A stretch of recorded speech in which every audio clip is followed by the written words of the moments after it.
Good morning. This is a reflection on lesson 309 in A Course in Miracles that says, "In fearlessness and love I spend today." Oh, these cats. "In fearlessness and love I spend today." I think that's what it says. And I think I'm on lesson 309, but I just woke up. It's bright because I actually slept in. I blocked my morning because we went to there's this semi-monthly, so twice a month on Thursday. So it's on a school night, and I'm old. So it's from 8 to 10, this poetry open mic, and we went last night knowing I would be so tired in the morning that I blocked it so I wouldn't have an early morning client. I'm so glad I did because I slept past 7. I don't know the last time I slept past 7.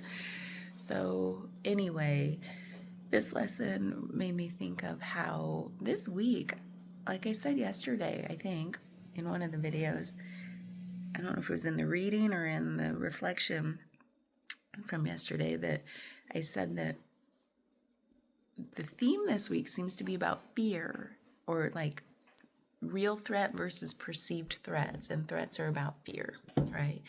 Our nervous system doesn't know the difference between a real threat to our livelihood and a perceived threat to our livelihood. Both are the same as far as the nervous system is concerned.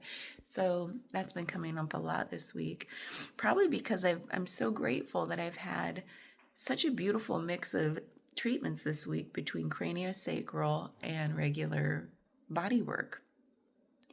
Because craniosacral gives us the opportunity to drop in and really pay attention, bring awareness to what the nervous system is doing and feeling, and how energy is moving through our system, because we're giving it the time, space, the slowness, the quietness.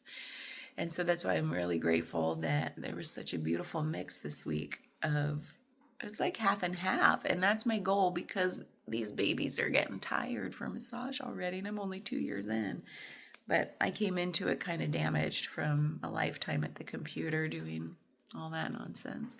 So all that aside, with the opportunity to have more deep nervous system work this week, there was more opportunity to talk about real versus perceived threat. It seemed like that was the theme of the week.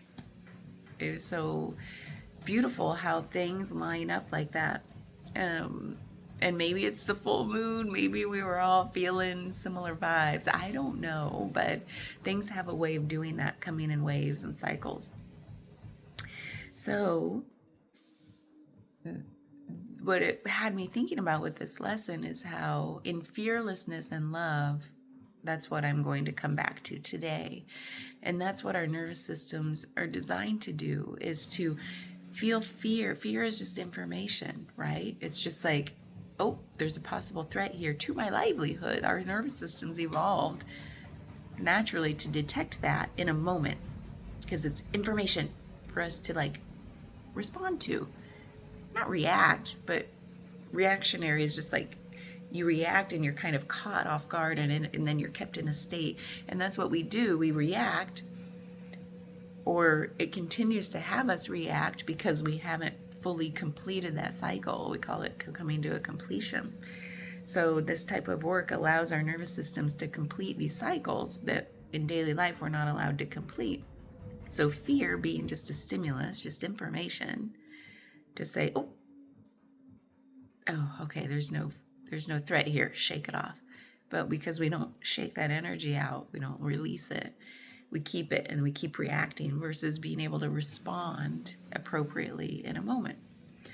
So hopefully after this work, people are more able to, after they've released some of that pent up energy in the nervous system, they're able to respond more appropriately, meaning not socially appropriate, but what is the appropriate level or quality of response for any type of input that you're receiving.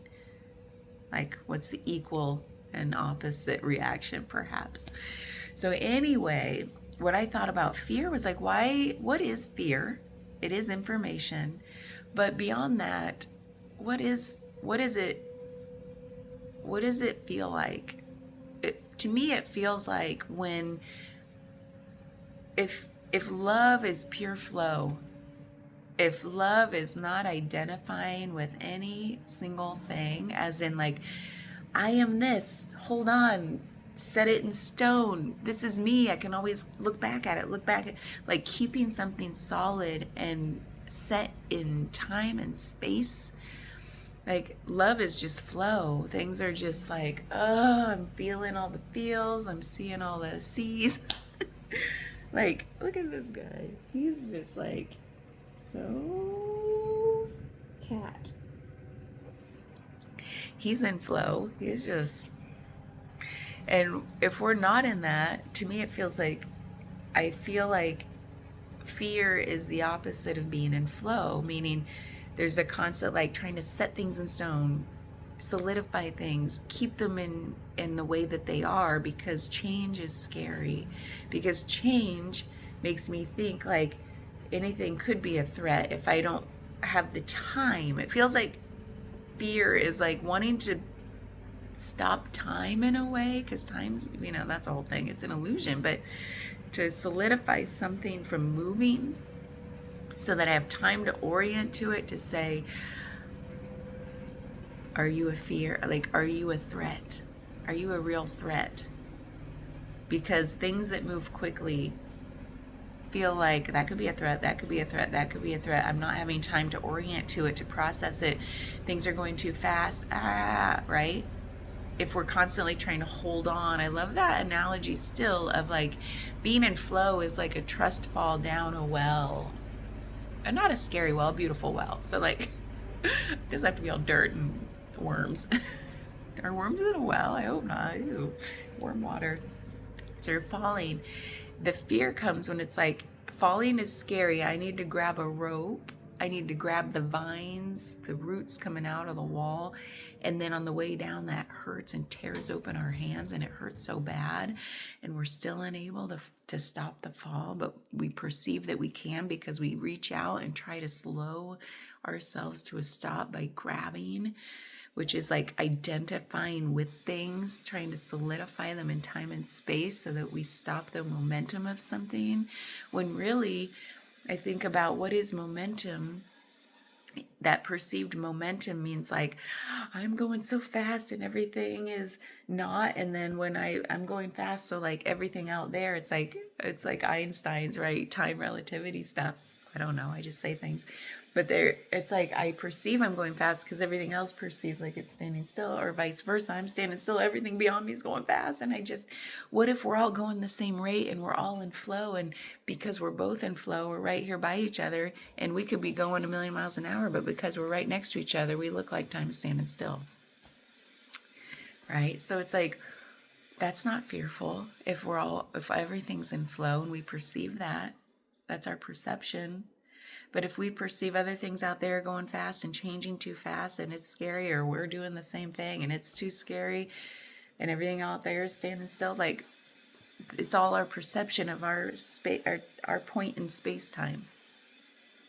So if fear is just perceived threat, because these days we don't have a ton of real threat unless you really are in like scary situation, that might feel different. But let's talk about perceived threat, where it's like politics. It's like the news is that I'm standing still in freeze mode. Out there is like a TV with the news on a cycle all day long saying, this is changing, this is changing, this is changing, threat, threat, threat, threat, threat. And I'm like, I am frozen. I don't know how to respond. I don't know how to feel. And so I yell into the Facebook void that says, I'm not okay.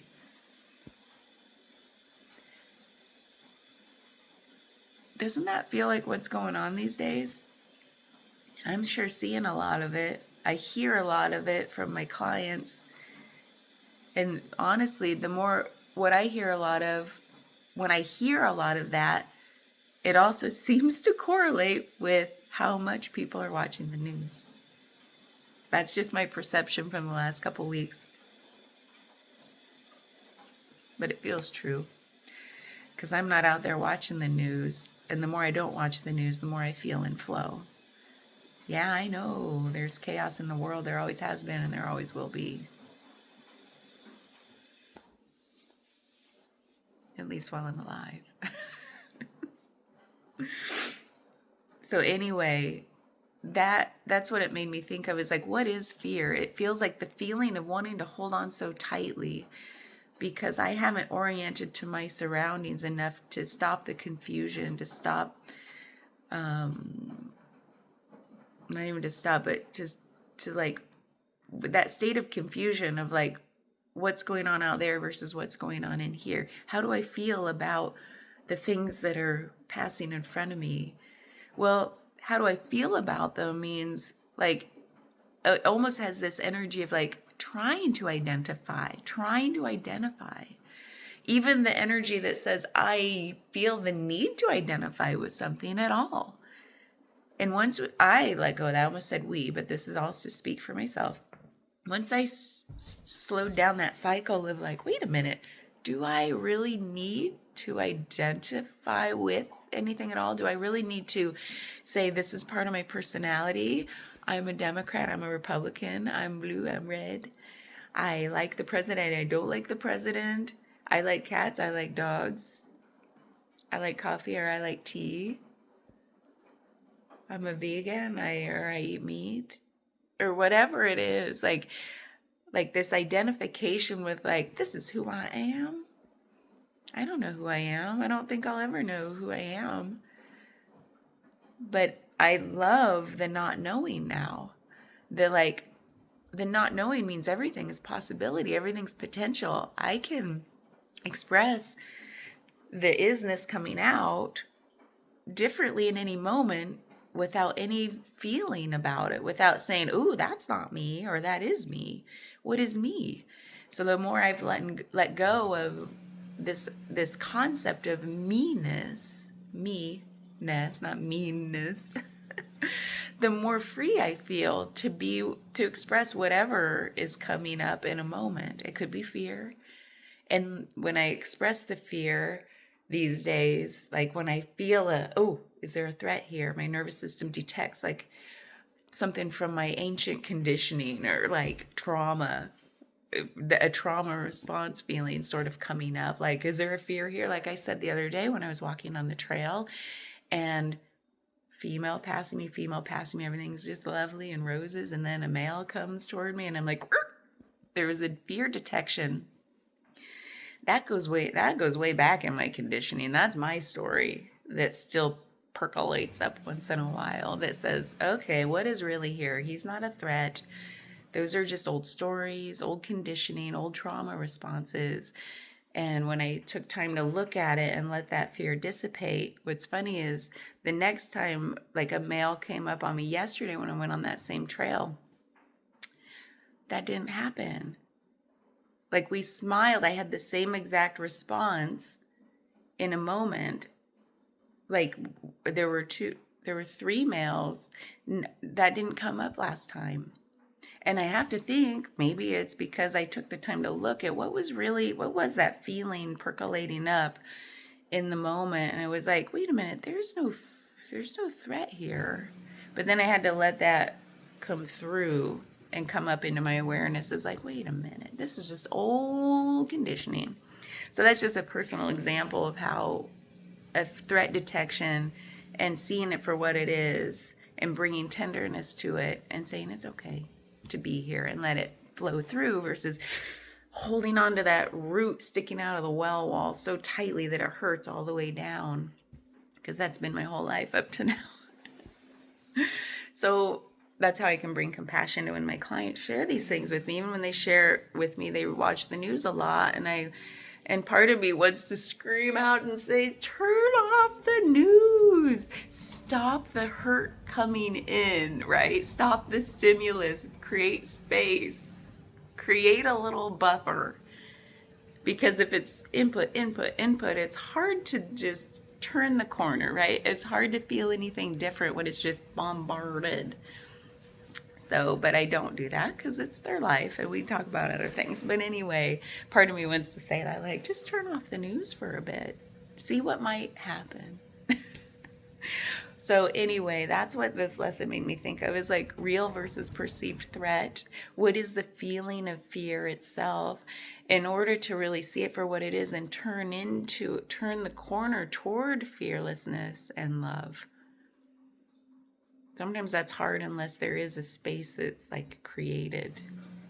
So it brought up a lot of thought about space and time, and I love thinking about that stuff because it's all perception. And I watched another podcast yesterday about this one scientist. He's like a cognitive kind of theoretical physicist and all of that. So he doesn't do math, but he likes to dream up ideas and then have math people solve his theories, like prove his theories. So I love talking with those people because I don't do math, or I love hearing from them. But I've heard his stuff before, and he's there. Part of what's hard for me at this point, I'm working with, is when I hear a lot of mind identification come through, like ego, like this is the way things are, and I thought it up, and it's my idea, and I'm like, set all that aside. And more of your message can come through, but that's just me. My filter is like ego makes me like, because I deal with, and that means it's a reflection on me. Like, what in my ego is still rearing up? Like, because we're mirrors for each other. So that's another fear thing too. Is like, for me, is like, what is when I feel ego at the forefront, meaning mind identification, and like this is my opinion and it's the right way and everybody else is wrong. I'm still working with that too, because it's like, what is that? Because I feel like that's something I keep trying to let go of is like to be more in flow, to be less identified with anything. So that means if I'm working on it, then I'm going to see it. It's like when you buy a red car and then all you see is red cars, like I'm working on ego and now all I see is ego. Working on fear and all I see is fear, right? So that's what I'm working on. But anyway, I liked what he was saying about they're taking this is Donald Hoffman, if you care, because he's just Donald Hoffman, but he's a little, anyway, we'll set all that aside. The one I couldn't listen to anymore is Steven Pinker. I will not, I thought I liked his stuff, but then I was like, okay, dude, I got to come back to you when I'm ready to hear what you have to say, right? And that's like my problem.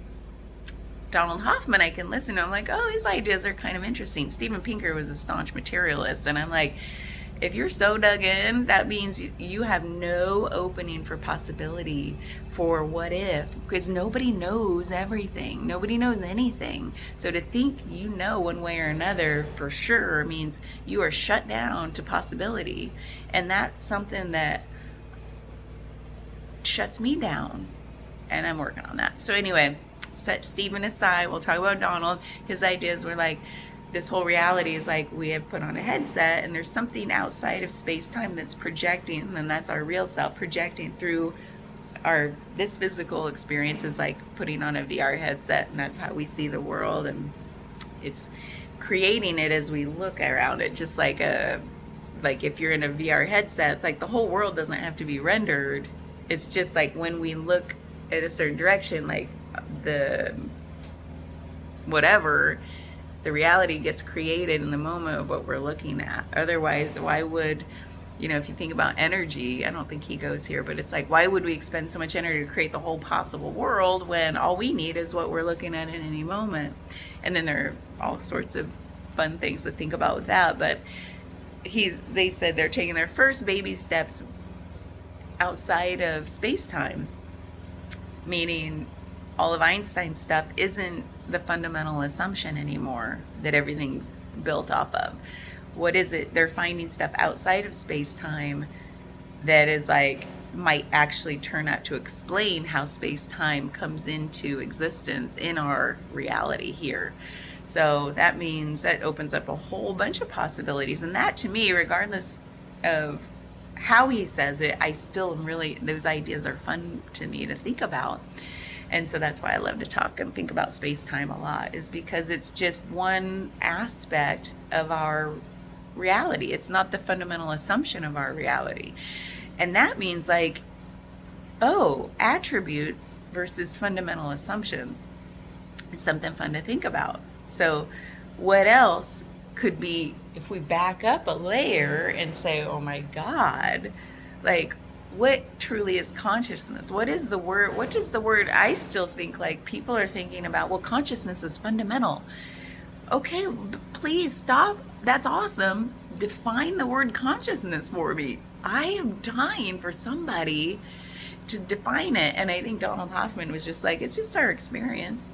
I think he equates this, whatever we are experiencing, is our consciousness, is our conscious awareness of it, whatever you want to say. And then the interviewer was like, well, what is collective consciousness? And then I was like, okay, there's like individual consciousnesses, and then like how they all come together for this collective I don't even know, but that stuff is fun to think about, isn't it? So that leads me back to like fear and fearlessness. Fear is like, if the idea of possibilities and what ifs and unboundedness and infinities are scary because it's like too big and overwhelming, there's that grasping mechanism that we have that says, stop, I need something I can root down in, something that like, and that's okay.